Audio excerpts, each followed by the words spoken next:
Innal hamdalillah nahmaduhu wa nasta'inuhu wa nastaghfiruh wa na'udzu billahi min shururi anfusina wa sayyiati a'malina. May yahdihillahu fala mudilla lahu wa may yudlil fala hadiya lahu.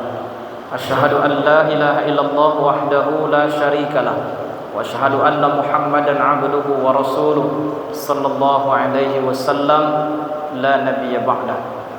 قال الله تعالى في القرآن الكريم أعوذ بالله من الشيطان الرجيم بسم الله الرحمن الرحيم يا أيها الذين آمنوا اتقوا الله ولتنظر نفس ما قدمت لغد واتقوا الله إن الله خبير بما تعملون صدق الله العظيم. Bapak pengurus Masjid Taqwa Muhammadiyah Sumatera Barat yang sama-sama kita hormati, bapak-bapak, ibu-ibu, hadirin wal hadirat jemaah rahimakumullah. Puji syukur kehadiran Allah Subhanahu wa taala yang masih memberikan kita nikmat kehidupan, nikmat iman dan Islam, kesehatan dan kesempatan, sehingga sampai dengan sore hari ini alhamdulillah kita masih dapat melangkahkan kaki dan mengayunkan tangan menuju rumah Allah ini dalam rangka melaksanakan kewajiban kita kepada Allah Subhanahu wa taala. Mudah-mudahan Bapak Ibu kaum muslimin, amal ibadah yang kita lakukan kiranya akan diterima dan diberikan balasan terbaik di sisi Allah Subhanahu wa taala. Salawat dan salam kita doakan kepada Allah semoga senantiasa disampaikan buat junjungan alam, yakni baginda Rasulullah Muhammad sallallahu alaihi wasallam. Allahumma salli ala Muhammad wa ala ali Muhammad. Bapak Ibu kaum muslimin, jemaah rahimakumullah. Kajian kita pada sore ini kita ambil dari firman Allah Subhanahu wa taala di dalam Al-Qur'an surah Al-Hasr ayat 18. Allah Subhanahu wa taala berfirman, A'udzu billahi minasyaitonir rajim. Bismillahirrahmanirrahim. Ya ayyuhalladzina amanu taqullaha wal tanzur nafsum ma qaddamat lighad wattaqullaha innallaha khabirum bima ta'malun. Wahai orang-orang yang beriman, bertakwalah kepada Allah dan hendaklah setiap diri mempersiapkan bekal apa yang akan ia bawa untuk hari esoknya, yaitu hari akhirat. Dan bertakwalah kepada Allah, sesungguhnya Allah Maha teliti terhadap apa yang kamu kerjakan. Bapak Ibu kaum muslimin jemaah zuhur rahimakumullah. Al-Imam Ibnu Katsir ketika menafsirkan ayat ini, pertama beliau mengatakan Bapak dan Ibu bahwa perintah Allah di dalam ayat ini pertama ditujukan kepada orang-orang yang beriman agar mereka senantiasa bertakwa kepada Allah. Ketakwaan itu kata Imam Ibnu Katsir ada dua dimensi yang mesti dimiliki. Yang pertama, ketaatan, kepatuhan kita untuk melaksanakan semua perintah Allah. Apa-apa yang telah Allah perintahkan, maka ini mesti kita laksanakan dalam kehidupan kita. Kewajiban kita ataupun hal-hal yang telah dicontohkan oleh baginda Rasulullah sallallahu alaihi wasallam, tentu sedapat mungkin kita maksimalkan untuk kita lakukan. Karena itu Bapak dan Ibu kaum muslimin, disebutkan oleh Allah Subhanahu wa taala di dalam Al-Qur'an, "Wa may yuti'ir rasul faqad ata Allah." Barang siapa yang mentaati Rasul, barang siapa yang mengikuti Nabi Muhammad sallallahu alaihi wasallam, maka sejatinya dia sudah mentaati Allah. Karena apa-apa yang telah disampaikan, yang telah dilakukan atau dicontohkan oleh baginda Nabi pada hakikatnya merupakan bentuk dari pesan yang disampaikan oleh Allah Subhanahu wa taala melalui beliau. Oleh karena itu Bapak dan Ibu kaum muslimin, bertakwa harus kita implementasikan di dalam kehidupan kita dengan berusaha untuk melaksanakan setiap apa yang telah diperintahkan oleh Allah Subhanahu wa taala.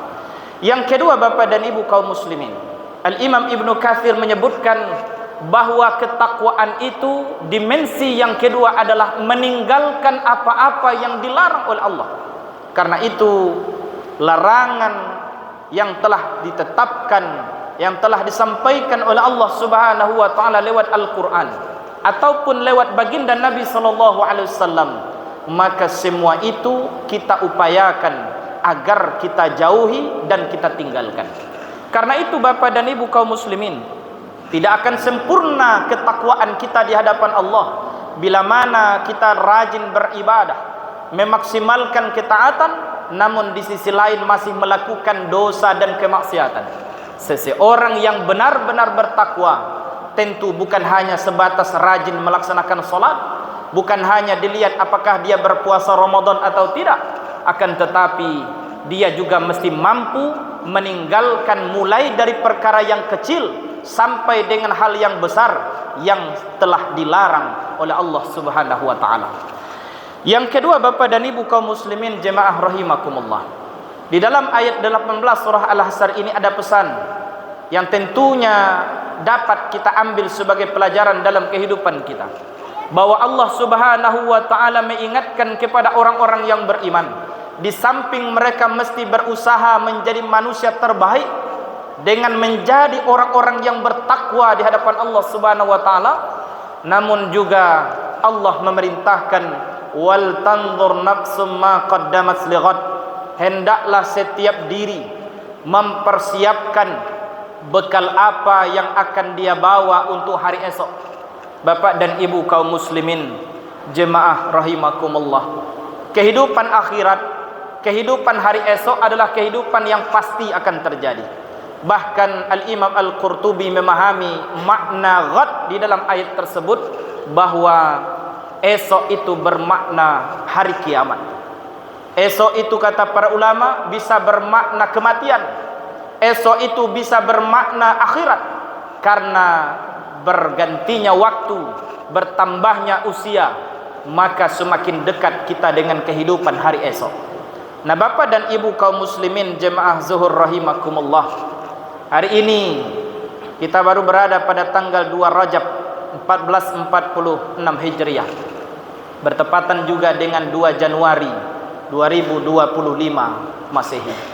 Bahwa di awal bulan Rajab ini, di awal bulan ataupun tahun baru ini, tentu Bapak dan Ibu, ini salah satu momentum kita untuk memperbanyak evaluasi apa-apa yang ingin kita capai di tahun ini, amal ibadah apa yang sudah kita lakukan setahun yang telah berlalu. Oleh sebab itu, melihat masa lalu untuk melakukan perenungan, untuk mengambil pelajaran, untuk memperbanyak muhasabah di masa lalu, untuk kita gunakan sebagai awal perbaikan diri di masa yang akan datang. Karena itu diingatkan oleh Allah Subhanahu wa taala di dalam Al-Qur'an surah Ar-Ra'd ayat yang ke-11, innallaha la yughayyiru ma biqaumin hatta yughayyiru ma bi anfusihim. Sesungguhnya Allah sekali-kali tidak akan merubah kondisi suatu kaum, tidak akan merubah keadaan mereka sebelum mereka sendiri berusaha untuk meninggalkan keburukan ataupun untuk merubah keadaannya menjadi lebih baik, dengan cara melihat sisi-sisi kelemahan dalam hidupnya, melihat apa-apa yang perlu ditingkatkan di masa yang akan datang.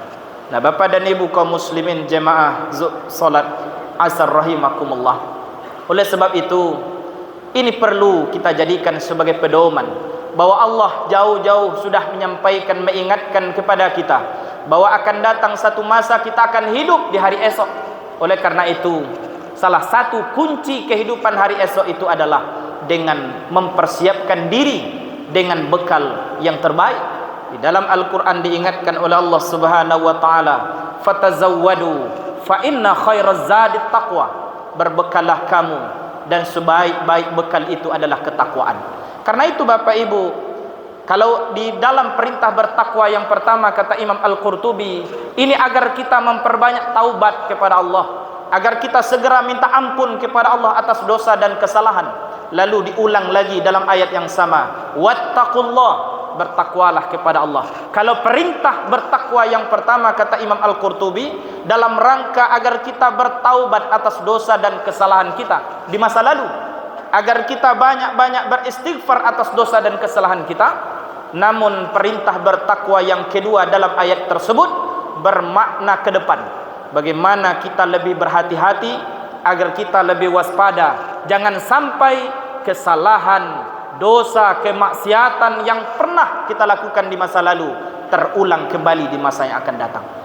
Nah itu Bapak Ibu kaum muslimin, ini menandakan bahwa bertakwa adalah satu hal yang amat sangat penting sebagai bekal yang akan kita bawa menghadap kepada Allah Subhanahu wa taala.